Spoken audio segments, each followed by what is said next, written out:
Greetings, dear viewers. Today, I bring forth a tale of conflict, choices, and the weight of consequence. I am Sir John de Menteith, and I shall recount the fateful events surrounding my capture of the renowned Scottish patriot, William Wallace. It was the year 1305, a time when Scotland yearned for independence, and I found myself standing at a crossroads of loyalty and ambition. Once a supporter of King Edward I of England, my heart began to stir with the call for Scottish freedom. Secret meetings with English authorities swayed me towards a decision that would shape the destiny of a nation. With promises of power and influence, I resolved to betray William Wallace, a man who had become the symbol of Scottish resistance. Oh, the weight of that decision!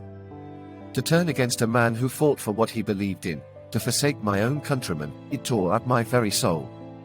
But the allure of personal gain and political influence clouded my judgment. And so, with my forces, we closed in on William Wallace near Glasgow. Wallace fought with the ferocity of a lion, his determination inspiring all who stood against him. Yet, despite his valiant resistance, the overwhelming force against him proved too great. I still remember the solemn moment when I laid eyes upon him, the symbol of Scottish defiance now at my mercy. With a heavy heart, I fulfilled my betrayal. I handed William Wallace over to the English authorities, sealing his fate and forever altering the course of history. The burden of that choice will forever haunt me. And so, I stand before you, a man marked by the consequences of my actions.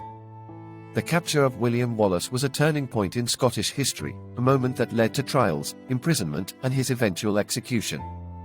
I share this tale not to seek forgiveness or understanding, but to offer a glimpse into the complexities of life and the choices we make. History judges us, and it is my hope that we learn from the past to forge a better future.